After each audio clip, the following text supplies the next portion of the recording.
यही विजय है।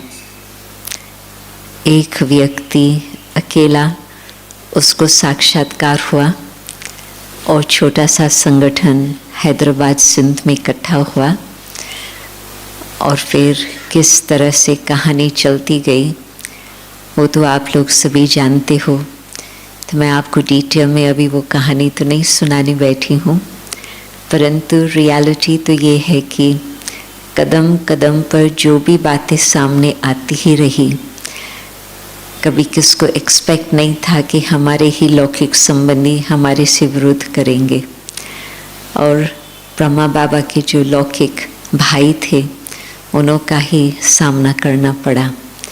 फिर और भी आगे बढ़ते गए तो देखा कि किस तरह से एक एक बात में बहुत बातें, अनेक कोर्ट केसेस हुए, ये सब कुछ हुआ, तो भी आखिर बाबा की जीत। और उसमें भी फिर जब और सभी हिंदू लोग पाकिस्तान छोड़ के गए भारत, बाबा का इशारा था आप लोग यहाँ ही रहो, और उस बीच में उनकी और तपस्या चलती रही। और उसमें कोई भी ऐसे व्यक्ति नहीं था जो बाबा कहे कि आप बैठो और वो कहे नहीं हमको तो जाना है, या बाबा कहे चलो वो कहे नहीं हमको तो यहाँ बैठना है। आप सोचो आजकल के समय किस प्रकार से कई आत्माएं डिबेट करती है, आर्ग्यू करती है, अपना जिद करती है, ऐसे नहीं होना चाहिए, ऐसे होना चाहिए। और उस समय सारा जो संगठन था बाबा के इशारों पर चलते थे। क्यों? क्योंकि बिल्कुल उन्हों को ये निश्चय था कि बाबा आया हुआ है और बाबा जहाँ हमें बिठाएंगे, जहाँ ले चलेंगे, उसमें ही कल्याण है। और फिर आबू में भी पहुँचते, बेगरी पार्ट, और उसमें भी झाड़ को छड़ना था, तो कहीं तो बहाना था, सेवा का रियल बहाना था। उनके संबंधी बुला रहे थे तो बाबा ने भी छुट्टी दी कि हाँ आप उन्हों की जाके सेवा करो, परंतु फिर वहाँ ही बैठ गए। और फिर कहीं थे बीमारी के कारण बाबा ने ही छुट्टी दी कि हाँ बच्चे आपको बुला रहे हैं, आप ज़रूर जाओ। तो उसमें भी बीमारी का सहन करते भी कहीं तो उस बात में भी पास होकर के बाबा के बन करके रहे, और कोई तो फिर उसमें भी गुम हो गए। परंतु बाबा के अव्यक्त होने पर भी जो दादा लेखराज को जानते थे उन्हों को तो तब तक तो बॉम्बे, दिल्ली आदि पहुंच गए थे। तो जब अव्यक्त बाबा बने तो उन्होंने सोचा कि बस अभी तो खेल ही ख़त्म, अभी तो ये लोग कहाँ जाएंगे, बिखर जाएंगे। परंतु एक बहुत सुंदर कहानी आती है कि जब धृतराष्ट्र ने, या दुर्योधन होगा, दुर्योधन जब देखा कि कृष्ण के बंसरी में ही इतनी आकर्षण है जो सब गोपियाँ सब तरफ से भाग करके उसके पास पहुंच जाती, तो उन्होंने श्री कृष्ण की मुरली हाथ से खींच ली और उसको टुकड़ा टुकड़ा करके फेंक दिया। परंतु वो जो टुकड़े टुकड़े थे, जहाँ वो हवा में घूमते थे, वो भी गीत वही बजने लगे। तो अव्यक्त होने के बाद तो और ही बाबा का कार्य विश्व में फैला। तो वो कहानी याद आती कि किस तरह से उन्होंने तो सोचा कि बस अभी ये तो ख़त्म, परंतु और ही मुरली कितनी भाषाओं में आज चल रही है, सारे विश्व भर में वही आवाज़ भगवान का गूंज रहा है। तो कहानी मैंने तो आपको बहुत 3 मिनट में सुनाई, परंतु जो इतना सारा यज्ञ का इतिहास है, और फिर सेवा के मैदान में भी भारत में कितनी बातें आई। कईयों ने कुछ कहानियाँ सुनी है, कुछ बाकी सुनने को रही हुई है, बहनें भी आप लोगों को सुनाती होंगी। तो सारा खेल क्या है? निश्चय बुद्धि का, और निश्चय से ही विजय। और जब 1974 में दादी एक छोटा सा सूटकेस, बस इतना ही दादी का सूटकेस था, और उसमें दादी के 2 वस्त्र थे, बाकी सारा जो भी लगेज था उसमें आम थे। अप्रैल मास था और दादी बाबा के सामने बैठी थी, बाबा के कमरे में, और बाबा का कमरा उस समय छोटा ही था, जितना बड़ा अभी है उतना नहीं था, छोटा सा ही था। जहाँ बहनों की कुर्सी है वहाँ पर ही दीवार आती थी। तो उस छोटे से कमरे में दादियाँ बैठी थी, दादाएँ भी बैठे थे, और फिर मेरा भाग्य था जो बाबा ने मुझे कहा था दादी को साथ लेके जाना है। तो उस समय वो छोटे से संगठन में बाबा ने दादी को कहा था कि पहले बाबा आम उठा करके दादी और मुझे दे रहे थे, तो वो तो दिया, फिर कहा कि आप टोली नहीं लेके जाना, आप ये आम ही लेके जाना सबके लिए।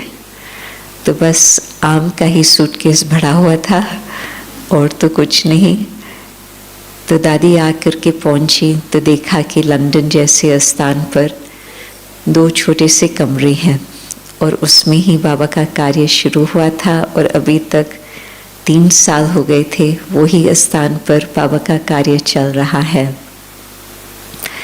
तो दादी तो कहती कम है, बोलना तो ज्ञान का ही होता है, बाकी और कुछ दादी तो कमेंट करती ही नहीं थी। तो दादी तो बड़े प्यार से उसी क्लासरूम, छोटा सा क्लासरूम जो बेडरूम भी था, जो खाने का कमरा भी था, सब कुछ वही था, तो वहाँ पर ही दादी ने सवेरे क्लास शुरू किया। और उसमें कौन बैठे थे? एक बाहर वाला था, बाकी तो जो घर वाले थे, जो भारत से ही आए हुए थे, मोइनी बहन जी, रमेश भाई जी, उषा बहन जी, डॉक्टर निर्मला और मैं, हम ही थे, बस और कोई नहीं था। और वहाँ से आज कहाँ तक पहुँची हैं, आज तो छोड़ो, जब दादी ने 2005 में विदेश छोड़ा, यहाँ आकर के सेटल हुई बाबा की आज्ञा अनुसार, तब तक विश्व भर के 120 देशों में सेंटर स्थापित हो चुके थे। कैसे हुआ? दादी तो कभी नहीं स्वीकार करती कि मैंने किया, और सचमुच एक माता जिसको अंग्रेज़ी भी नहीं आती थी, जिसने सिर्फ 3 साल स्कूल पढ़ा था तो हिसाब ही नहीं बनता है कि ऐसे माता कैसे ऐसे स्थापना कर सके। परंतु हाँ, बाबा का जादू और दादी की निश्चय बुद्धि, इन दोनों बातों ने इकट्ठा काम किया, और आज विश्व भर की सेवाएं चालू है। और न केवल उस समय, परंतु दादी यहाँ पर आकर के रही, फिर बाद में तो भी सेवाएं बढ़ती गई, और फिर दादी भी अव्यक्त हो गई तो भी सेवाएं बढ़ती गई। कल ही कोई मुझे बता रहा था, वो था कैरेबियन से, तो वो युगल और उन्हों का बेटा आए हुए थे अरूबा, शायद आप लोगों ने कईयों ने सुना भी नहीं होगा। अरूबा एक छोटा सा आइलैंड है। तो बहन मुझे सुना रही थी कि जैसे ही दादी का समाचार सुना तो उसको ये संकल्प आया, 2 साल से ज्ञान में चल रहे थे, परंतु फिर जब दादी का भोग लगा तो फिर उस समय उसको पता नहीं दादी की क्या टचिंग हुई, फिर नेक्स्ट डे से वो पक्के होकर के चल पड़े। तो ये तो एक छोटी सी कहानी, परंतु दादी के निश्चय ने, बाबा ने कैसे दादी को निमित्त बना करके कैसे सेवाएं की, वो मेरी आंखों देखी हुई बात है। तो बाबा कई बार कहते हैं न कि बिंदु में कैसे निश्चय करें, और कई लोग तो यही सोचते हैं कि सचमुच बिंदु में कैसे निश्चय हो सकता, परंतु दादियों ने निश्चय के आधार से अपने जीवन को समर्पण किया। हम जो बैठे हैं सभी, और उसमें भी जो गृहस्थ में भी बाबा की श्रीमत पर चल रही हैं, और सेंटर्स पर रहने वाले भी जो समर्पित है, सभी कहेंगे कि बाबा के ज्ञान से हमें जो अनुभव हुआ, जो प्राप्ति हुई, उस आधार पर हम चल रहे हैं। दादियों को कुछ ज्ञान नहीं मिला। उस समय ओम की धुनी थी और बाबा था सामने, परंतु बाबा की, शिव बाबा की टचिंग और उन्हों का पूर्व कल्प का पाठ, तो निश्चय के आधार से वो समर्पित हुई। तो शुरू से ही जो कहानी है वो है निश्चय की जीत की कहानी। तो मैं जब कहानी सुनती थी तो मुझे लगता था कि कोई भी ये कहानी सुनेगा, उनको ज़रूर विश्वास होगा कि ये भगवान का कार्य है। परंतु फिर और भी मैं जादू का खेल देखती गई, कैसे बाबा ने किस तरह से आत्माओं को जगह जगह निमित्त बनाया और उन्हों के द्वारा कैसे कार्य कराया। तो बिल्कुल ये सारे बाबा कई बार कहते हैं कि भगवान के चरित्र नहीं है, वो तो कृष्ण के चरित्रों का गायन है। भगवान तो आकर के सीधा साधा साधारण रीति से ज्ञान सुनाते, परंतु नहीं, भगवान के चरित्र तो यही है जो इतनी आत्माओं ने जीवन में परिवर्तन किया, इतनी आत्माएं बाबा के सामने समर्पित हुई। उसमें मैं ग्रस्त वालों को भी कहेंगे कि आप भी बुद्धि से तो समर्पित ही कहेंगे। और फिर इतना सब कुछ हो रहा। अभी भारत में भी जो हम देखते हैं किस तरह की सेवाएं हो रही है, कहाँ शुरुआत में गुरु लोग भी विरोध करते थे और फिर साथ साथ गवर्नमेंट का भी कुछ सहयोग नहीं मिलता था, और आज कहाँ तक पहुँचे हैं। तो कोई भी ये नहीं कह सकता कि मैंने किया, हम सब कहेंगे बाबा ने किया। बड़ी दादी को कहते थे कि दादी आपके होते इतना सब कुछ हुआ, कहती वही इशारा, दादी जान के वही इशारा। तो कोई भी स्वीकार नहीं करेंगे, परंतु उसमें जो खेल चलता है वो है निश्चय बुद्धि का खेल। तो आज हम अपन को देखें कि हाँ, बाबा में तो निश्चय है, कोई उसमें प्रश्न ही नहीं उठता, परंतु दो और बातें, या कहीं कभी कभी मैं सोचती हूँ तीन बातें, तीन और बातों में भी निश्चय कभी हिलता है थोड़ा सा, जिसको हमें फिर और मजबूत करना होता। कभी कभी परिवार को देख करके प्रश्न ये उठता कि पहले तो हम लौकिक काम भी करते थे, उसमें तो अनेकों के साथ संबंध भी होता था, परंतु वो जो प्रोफेशनल हिसाब से हमारे साथ कार्य करते और आज जो हम ब्राह्मणों के साथ कार्य व्यवहार में आते, लगता है कि शायद उन्हों का जीवन, उन्हों का स्वभाव कुछ ठीक है और यहाँ और ही कठिनाई महसूस होती है। तो उसका उत्तर तो बाबा ने दे दिया है कई बार। उन्हों के साथ तो कुछ हिसाब किताब नहीं है, आए आज एक स्थान पर है, कल दूसरे स्थान पर है, तनख्वाह मिल रही है और मालूम है कि जो कोड ऑफ कॉन्डक्ट है, जो बिहेवियर है, उसको हमको ठीक रखना है, तो वो तो चल जाता।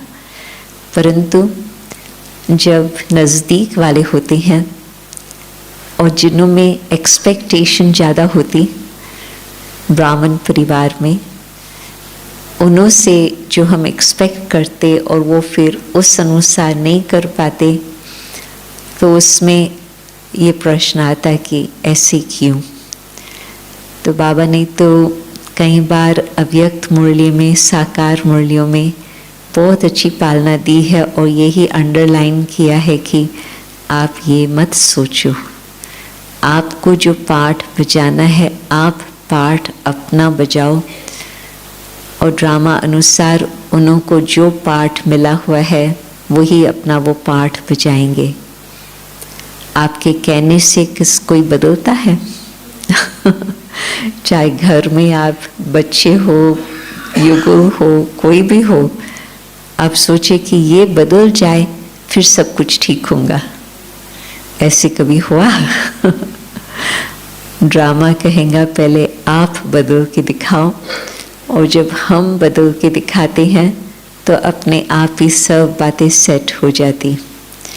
और सेंटर पर भी हम कहें कि बाकी तो सब ठीक है, बाकी इसके साथ कुछ थोड़ा मुश्किलात आती है, तो उसको क्या कहेंगे?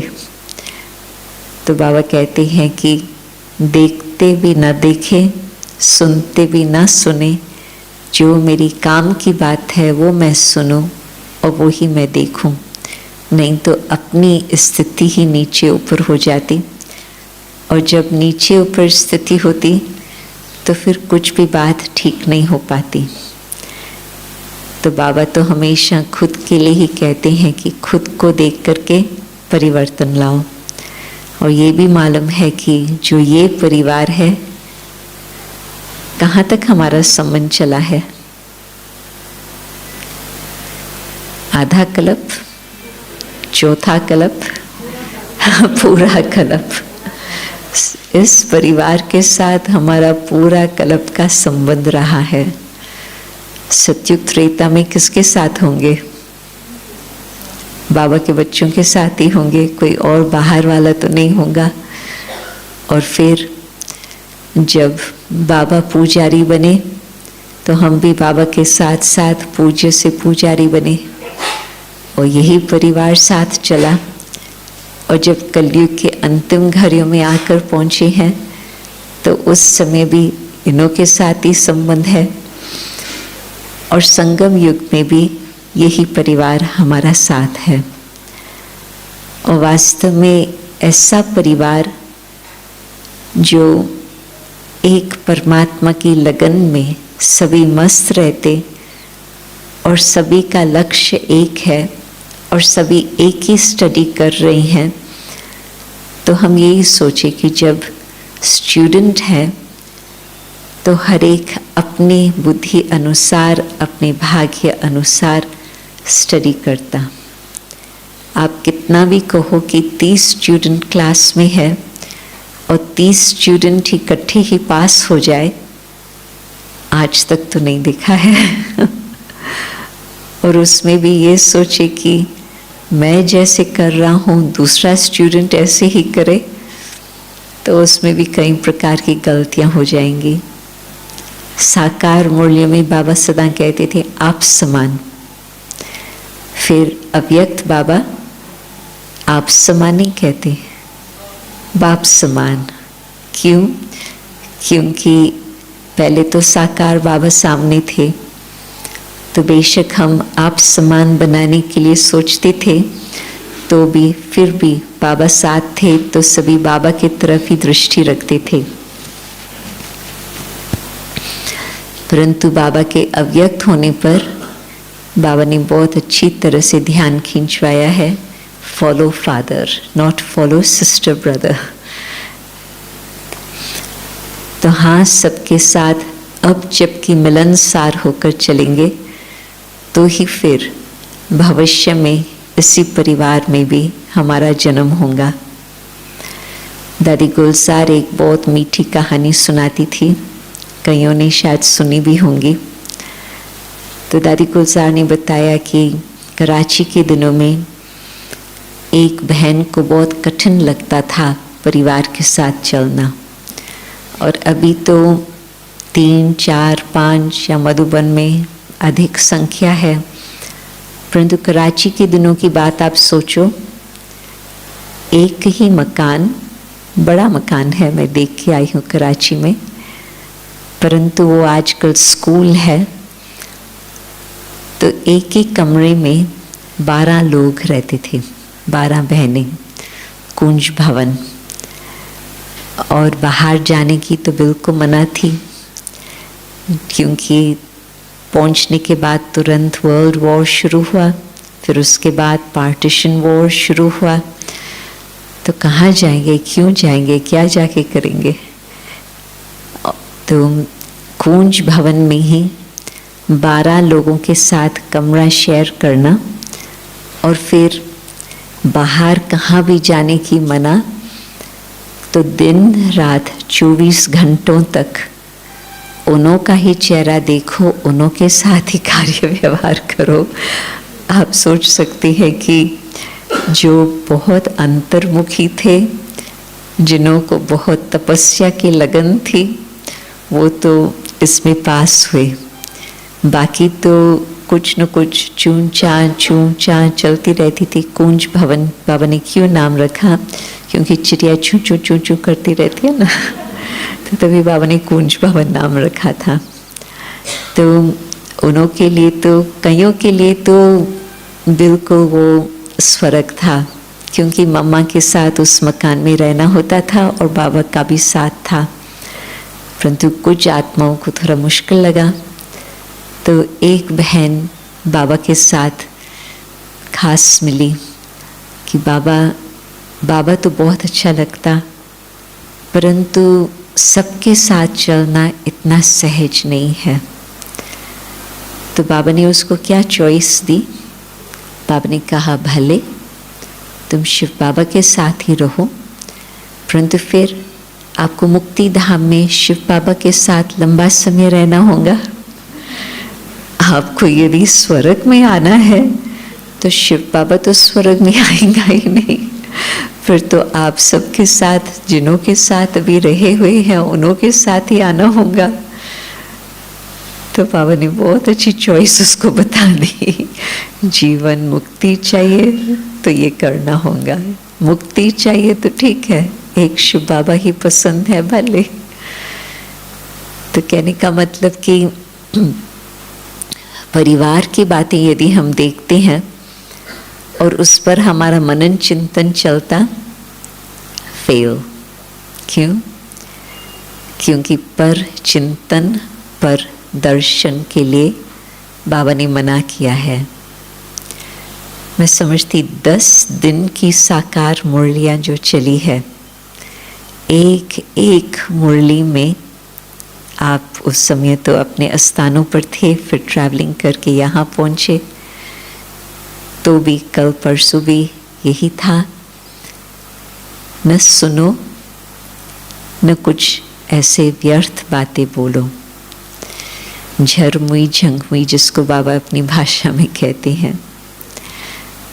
तो बाबा आज तक भी हमें यही इशारा दे रहे हैं कि अंतर्मुखी सदा सुखी, बाहर मुक्ता में ध्यान इस पर इस पर इस पर इस पर, फिर ध्यान गया तो दिमाग भी चलेगा, फिर तो मुख से भी वर्णन करेंगे, फिर दूसरे के मन को भी खराब करेंगे। बाबा मना करते। और जब खुद अपने को देखते हैं कि मैं कहाँ तक पहुँचा हूँ और आगे के लिए मुझे कितना पुरुषार्थ करना है, तो फिर अपने आप में ही ध्यान चला जाता। मुझे 3 ओलंपिक गोल्ड मेडलिस्ट के साथ मिलने का मौका बना है, 2 अमेरिका की और 1 इंग्लैंड का भाई। तो उन्हों का संगठन हम लोगों ने ऑक्सफोर्ड में एक बारी रखा था। तो हर एक अपना अनुभव सुना रहे थे और उन्होंने यही सुनाया। उनकी कहानियाँ तो बहुत इंटरेस्टिंग, अलग अलग कहानी थी, परंतु सार में उन्होंने यही सुनाया कि यदि हमने अपना लक्ष्य पक्का नहीं रखा होता तो हम जीत नहीं पाते। दिन रात हमको बिल्कुल ये ध्यान रहता था, हमको गोल्ड तक पहुंचना है, सिल्वर ब्रॉन्ज तक भी नहीं, गोल्ड तक हमको पहुंचना है।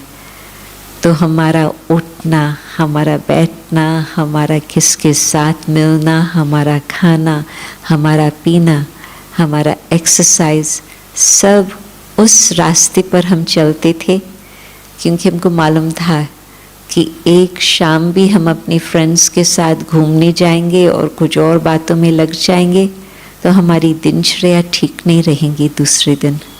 तो हम लोग बिल्कुल एक दिन भी उस डिसिप्लिन को नीचे ऊपर नहीं कर सकते थे, तो हम गोल्ड तक पहुँचे। तो आप सोचो कि बाबा ने हमें किस प्रकार की जीवन बना करके दी है।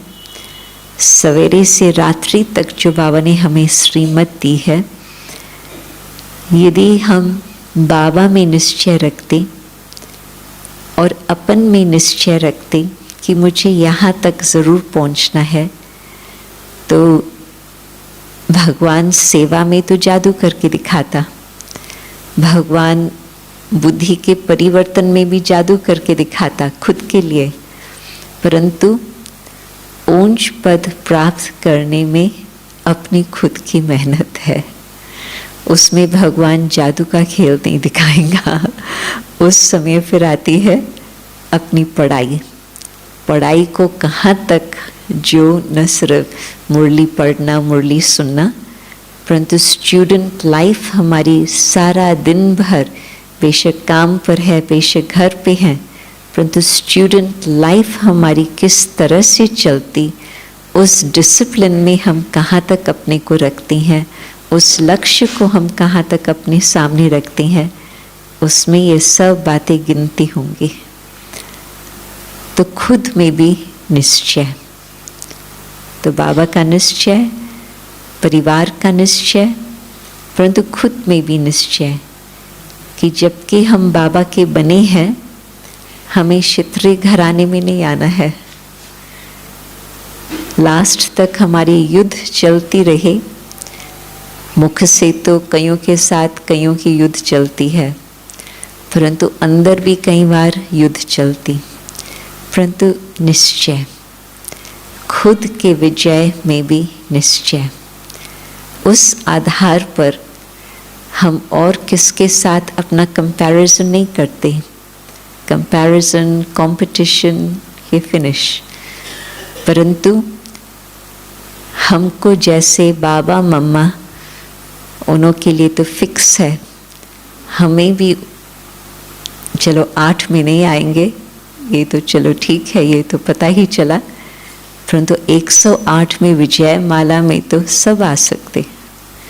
एक बार अव्यक्त बाबा ने विदेशियों को कहा, छोटा सा ग्रुप बाबा के सामने बैठे थे, ग्रुप के साथ बाबा मिलते थे, तो बाबा ने सबसे पूछा कि विजयंती माला में कौन आएगा। सभी ने हाथ खड़ा किया और करीब 80 लोग थे ओम शांति भवन की स्टेज पर।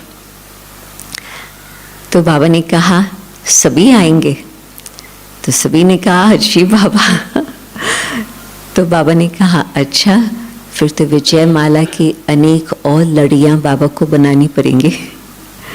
बाबा करेंगे, आप लोग हिम्मत रखते हो, निश्चय रखते हो, कोई बात नहीं, बाबा एडजस्ट कर लेंगे। सिर्फ 108 उस माला में नहीं आएंगे, बाबा अनेकों लड़ियाँ बनाते रहेंगे। तो आप ये मत सोचना कि हम 108 में नहीं आ सकते।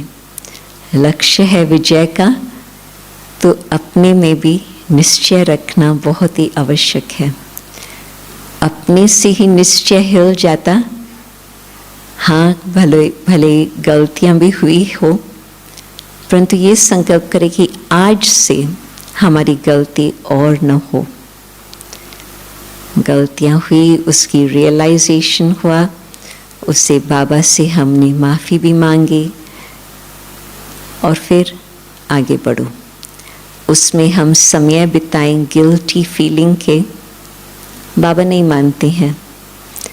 बाबा कहेंगे रियलाइजेशन है, परिवर्तन है, तो फिर उस बात को बीती सो बीती, उस बात को पकड़ के क्यों रखा है। बाबा ने जब माफ़ कर लिया और बाबा ने भुला लिया, भगवान को कहते थे ना कि मेरे अवगुण चित्त पर न धरो, तो जबकि भक्ति में भी ये गायन है, तो बाबा तो जब सामने हाजिर है, बाबा को भूल गया, फिनिश, वो ड्रामा की सीन फिनिश। परंतु आप अपने आप को माफ़ करके उस बात को भुला लो और आगे चलते रहो, तो अपने विजय में भी निश्चय हो। न सिर्फ निश्चय बुद्धि से विजयंती, परंतु अपने विजय में निश्चय हो। और फिर बाकी क्या रहा? बाकी रहा ड्रामा। कई हमको कहते हैं कि परिवार में भी निश्चय है, बाबा और खुद में भी निश्चय है, परंतु ये जो सीन ड्रामा की आई है, ये तो बहुत कठिन है। ये तो हमने कभी सोचा ही नहीं था कि ऐसे भी कुछ होगा, परंतु ड्रामा सदा नया। यदि पहले से हमने सोच लिया हो कि ड्रामा ऐसे होगा, तो ड्रामा की नवीनता हमें नज़र नहीं आएंगी। हम कहेंगे ये तो मालूम ही था ना, ये तो बिल्कुल बोरिंग लगता। परंतु नित्य नया सीन। किसको एक्सपेक्ट था कि कोरोना आएगा? हालांकि बाबा ने बताया हुआ है ऐसे बीमारियां आएंगी जिसका नाम भी नहीं होगा। बहुत पीछे कुछ सप्ताह के बाद नाम रखा कोविड-19। उससे पहले तो क्या हो रहा है कुछ समझ भी नहीं आ रहा था लोगों को, डॉक्टर्स को ही। ऐसी बीमारियां जिसका नाम नहीं होगा, बाबा ने कहा हुआ है मुरली में। तो वो बात हो गई।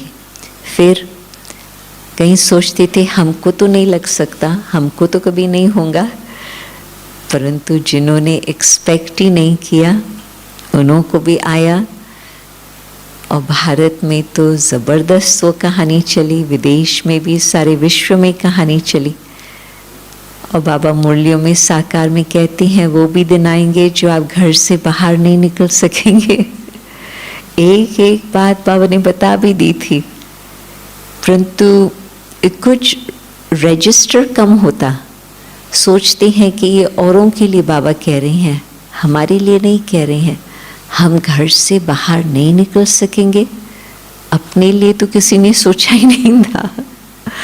और फिर जब वो ड्रामा की सीन आई तो कईयों ने तो अच्छी तरह से उसका फ़ायदा उठाया। कैसे?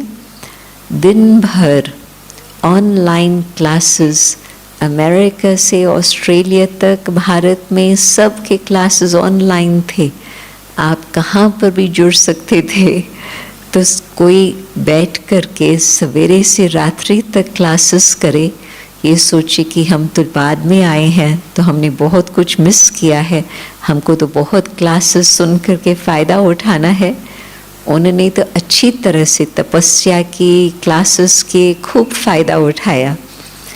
और कहीं फिर मूंझ गए, देखो हमको कोई पालना देने वाला भी नहीं है, दादियाँ भी चली गई, अभी कौन पालना देगा, अभी तो घर में ही बैठना होता। तो सिचुएशन सेम थी सबके सामने। कोई उसको किस तरह से सोच करके उसका फ़ायदा उठाते, और कहीं फिर उसका दूसरी तरफ सोच करके उसका फिर फ़ायदा नहीं उठा सकते, परंतु और ही जो फ़ायदा मिल रहा है उसमें उन्हों को प्राप्ति नहीं हो रही। तो हर सीन में यही होता, कुछ नेगेटिव कुछ पॉजिटिव। और अपने ऊपर होता कि हम किस पहलू की तरफ देखें।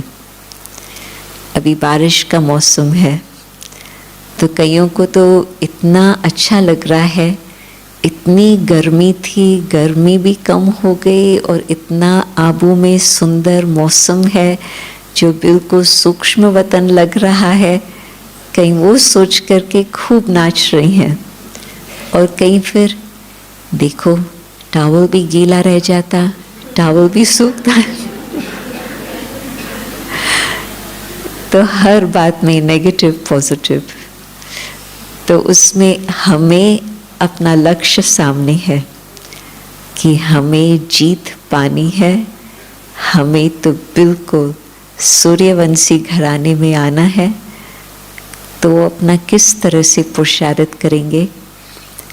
बाबा कल्याणकारी। तो जो सीन हमारे सामने आई है उसमें अवश्य ही कल्याण ही होगा। बाबा कल्याणकारी। तो ड्रामा क्या है? बाबा की बेटी। बाबा कई बार कहते हैं कि ड्रामा बाबा की बेटी है। तो ड्रामा भी अवश्य ही कल्याणकारी है। तो कभी हम बाबा की बेटी के लिए कंप्लेंट्स न करें कि ऐसी क्यों, ऐसे नहीं, वैसे। तो ड्रामा को भी यदि हम कल्याणकारी भावना से देखते हैं तो ड्रामा फिर हमारा मित्र बन जाता। ड्रामा को आप गाली देते रहेंगे मुख से नहीं, मन में ही, तो ड्रामा आपसे किनारा करेगा कि इसको जिस रास्ते पर चलना है चलने दो। ड्रामा तो अपनी पटरी पर बिल्कुल सीधा चल रहा, एक्यूरेट।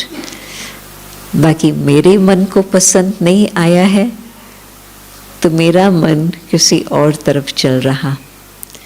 तो अपने मन को समझा करके जैसे ड्रामा चल रहा ऐसे हर सीन को दिल से प्यार से स्वीकार करें, ताकि हमारा मन भी सीधे रास्ते पर चलने लगे।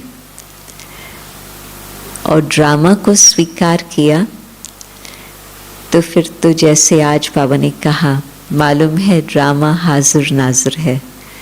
भगवान है तो भगवान की बेटी अथवा भगवान का साथी, वो भी साथ साथ ही बाबा और ड्रामा दोनों इकट्ठे चल रहे हैं।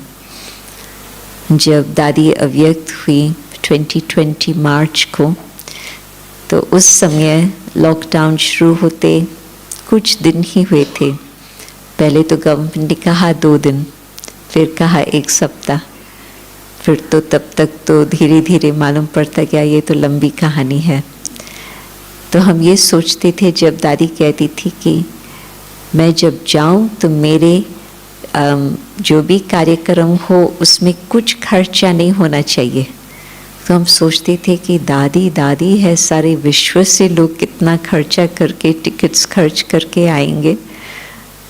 और दादी कहती थी मेरे लिए फूल नहीं खरीदना।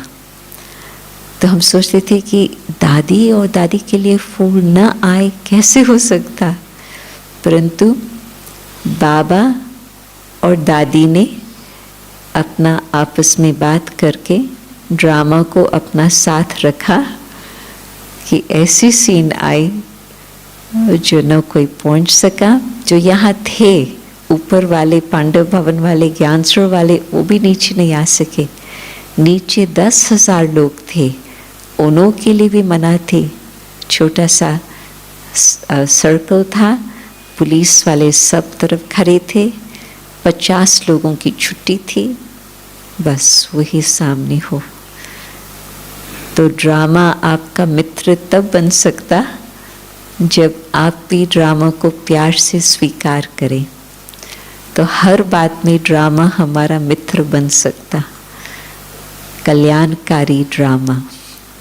बहुत कहानियाँ है दादी की तो दादी ट्रैवलिंग करके बारिश के मौसम में जाना था दादी को बॉम्बे की फ़्लाइट रुक गई।